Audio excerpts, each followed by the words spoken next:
I need you to get the piece so I can steal it from you later. You tell him, Lara.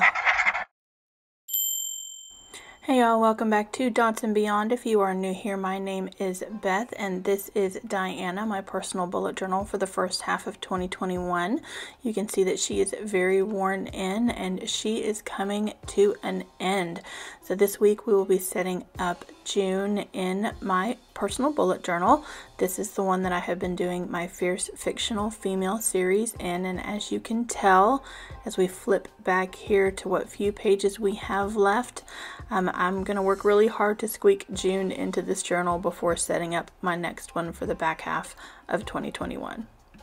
For this setup, I am going to be using some of the Archer and Olive Acrylograph paint pens from the Warm Fall collection, as well as a selection of Pigma Microns, the 0.05, the 1 point, which is a thicker nib, and then probably the 0.08. And then Diana herself is an A5 rose gold notebook, also from Archer and Olive. And of course, the Fierce Fictional Female for June is Lara Croft from Tomb Raider, and we are going to work pretty diligently to fit her into these last few pages of this particular bullet journal. All right, let's go. From the first moment that I conceptualized the Fierce Fictional Female series, I knew Lara Croft was going to be one of my characters, and I did want to do this setup with the vibe of Laura without necessarily recreating her likeness 100%. So here on the left side, I am doing this line drawing of Laura. I will come in and add some color elements to that later. And then on the right, I wanted to get in just a little bit of that adventurous in her along with the title page for June. A little bit about Lara Croft and the Tomb Raider franchise. The first Tomb Raider video game came out in 1996. Of course, it has now spawned comics, movies, a full multimedia franchise. And the protagonist of that game and subsequent media elements is, of course, Lara Croft, who is an English archaeologist. She was specifically designed by the game creators to counter regular female stereotypes, and so that's one of the things that I have always appreciated about Lara. Okay, enough about Lara and back to the setup. I chose a very dark green, sort of the lighter minty green, and then the mustard yellow from the Warm Fall Acrylograph set with the paint pens from Archer and Olive. And this was my first time using them. I have since posted a mental health video that I actually did after this and was a little more successful with the acrylographs in that video than I am in this one. You'll see me struggle in this one moving forward here for a little bit. So let's talk about the acrylographs. I know there are other people who struggle with them as well. So the one thing that I have discovered, as long as you follow all of the directions that are included in the setup, shaking them appropriately, storing them horizontally, they should work just fine for you. I have had to replace a nib on one or two, but other than that, it's mainly how you use them that makes the difference. So what I discovered through the course of this video is that I tend to be very heavy-handed. I think it's something I knew in the back of my mind. My hand tends to get very tired even with a Pigma Micron because I pushed down a little too hard, but that was definitely highlighted while doing this setup. The other thing is that you have to take your time. If you're trying to color in a little too quickly for the large areas of color, then it does definitely take a minute for the paint to flow and catch up to where you are. So slow down, be a little less heavy-handed, and they should work fairly well for you. Once the color was on the page, I chose to outline everything with my 0.05 Pigma Micron just to make it stand out a little bit, and there is my cover page for June. This next spread is going to be a combination of my June calendar as well as my mood tracker. I am keeping the more traditional box calendar style for this month, although my squares are a little bit bigger, so they are 6 dot grid spaces by 6 dot grid spaces for June. Once the outline of the calendar is in play, I am going to sketch in the mood tracker, which is Lara Croft's braid. So I've gone back to sort of a simpler mood tracker, which will be colored in a light to dark color depending on my mood. And of course I am keeping the color palette from the color page, so the gold highlight that I use will be the best mood, and then I will go from the light green to the dark yellow to the dark green for our best to worst mood. I definitely chose a much larger and bulkier header font for the month, so my headers are 5 dot grid spaces long by 3 dot grid spaces wide. Not quite sure why I decided to make them that big, but they are that way all the way throughout. And then I also choose one of the same 3 colors that I am using to color those in, and again outline them with the 0.05 Pigma Micron. And since I used the mustard yellow and the very dark green in my 2 headers to put in the headers for the calendar specifically and the week numbers, I do choose the lighter green mossy color to fill those in. I have discussed this previously on my channel, but I do prefer a Monday start to my week. And if you are a person who uses a hybrid of your bullet journal as well as your digital calendars, you can change your Google Calendar, your smartphone calendars to start on a Monday as well, so that they all sync accordingly and look the same. This is also the first time that I have chosen to put the week numbers down the side next to my calendar. When I first started bullet journaling and I saw that everybody tracked what week they were on, it was one of those things I was very confused by. But once I started using it and keeping track of what week of the year we were on, it's become second nature and I have to have it. So I always have it on my weekly setups, but this is the first time putting it on this main calendar. And there is the final calendar and mood tracker, and let's move on to my brain dump or inbox page. I had 2 requirements for this page. 1, I wanted something fairly scenic for the Lara Croft theme, and 2, I wanted a fairly large amount of space to write in for my brain dump for June. I started planning the migration into a new bullet journal for July moving forward with my migration spread in the May setup, which was Harley Quinn, and I will link that up in the cards above for you. And I have filled most of that in, and I have a lot of other thoughts about how I'm going to proceed in the back half of 21, and wanted just a lot more space on this page to write some of those ideas down before setting up that new journal. For the imagery elements in this setup, I drew strongly from 2 different things, one of them being the Temple of Angkor Wat in Cambodia.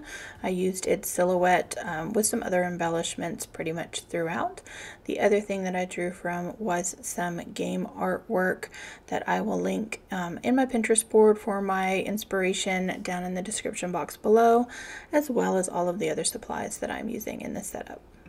In retrospect, I do wish I had made the temple on this page just a little bit smaller, not just because it took quite a lot to color it in, but because they started to look like very large ant hills to me. So if you've watched my channel before, you know that I grew up in East Africa, and we had some very large ant mounds or termite mounds, and this started to resemble those because of the color to me, and now it's one of those things that I can't get out of my head.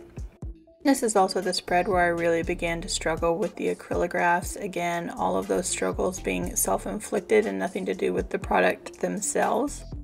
And of course, because of those struggles with the acrylograph pens and the now glaring temple termite mounds, this is the moment that I began to question all of my choices. So we're going to see how Lara feels about it, and then I'm going to jump ahead to the finished spread. I woke up this morning and I just hated everything. Me too, Lara. Me too. So again, now that all the color is down on the page, I'm outlining it with the 0.05 Pigma Micron, putting a little extra touch here and there to define what is on the page. And ultimately, now that it is finished and I have lived with it for quite some time, I really do like this page. But the creation of it definitely had me questioning what I was doing. With so few pages left, I also didn't have the luxury of gluing this page together and starting over, so we definitely had to keep going with what we had to make it work. And now that that is done, let's move on to my wellness page. So I am returning to my wellness layout or setup that has been pretty standard. I did deviate from it a little bit in May so that I could do a little different of a mental health tracker. But we're going back to a style that I used pretty much for January through April. And that is to have my sleep tracker on the left and then my habit trackers somewhere on the right side of the spread. And then just as a tongue-in-cheek element, the artistic piece here for Lara Croft will be her dangling upside down on a rope over top of some spikes. I just thought that would be hysterical to put that on the wellness page when her life is in peril. I use the sleep tracker in conjunction with the Sleep Cycle app on my iPhone. So I have the days of the week down the left side of the page and then the hours from 8 p.m. to 11 a.m. across the bottom. And that's where I will track the hours that I actually sleep, as well as the number of hours and the percentage of quality of sleep, and that's something that my sleep app does tell me. And then I also have a column for blood pressure. I do check that on occasion just to see where that is at. And then on the right page of the spread, again, I label the days of the month from 1 through 30 down the side, and the habits that I am tracking have not changed, although I think that is going to change for my new back half of 2021 setup. But for now, it is morning meds, evening meds, low carb, low sugar, exercise, read, write, and create. If you want to see how I fill out these trackers, be sure to follow me on Instagram. My handle there is also @dotsandbeyond.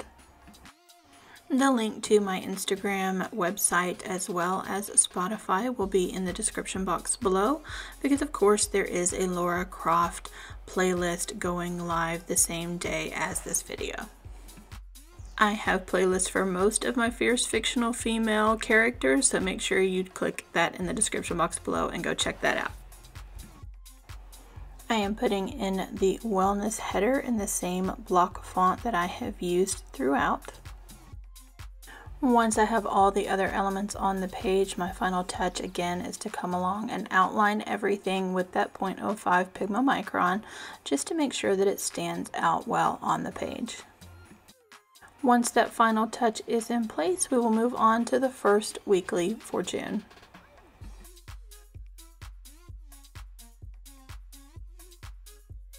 The setup for this weekly is one of my go-to setups where I have an artistic element combined with a rolling task list on the right and then my days on the left. So for this artistic element, I have a quote from Tomb Raider that states, "The extraordinary is in what we do, not who we are." Along with that is, again, this silhouette of Lara Croft and then this sunbeam with the rays coming down across her. On the left, I have my mini calendar. I stand by a mini calendar. I put them on most of my monthly spreads along with the week number. So this is going to be week 23 for me. And then 7 spots for each day of the week, Monday through Sunday. For this week, I'm keeping it very open and simple with simple headers as well, just alternating some of the colors from the color palette we've used throughout the setup. A few lines to highlight the days and the weekly task list, and we'll be ready for the flip through. I want to thank you all so much for watching. If you have not yet subscribed, go ahead and click that subscribe button in the link below. The week that I am filming this, I reached the 100 subscriber mark, and I have very modest goals for this channel, but that was pretty exciting for me to hit that moment in my YouTube journey. And of course, you do not want to miss the setup video coming for the back half of 2021. Which journal will I choose? What fierce fictional female character will I base that setup on? And that will determine what that journal's name is. I will also be doing a full flip through of Diana so you can see the front half of 2021.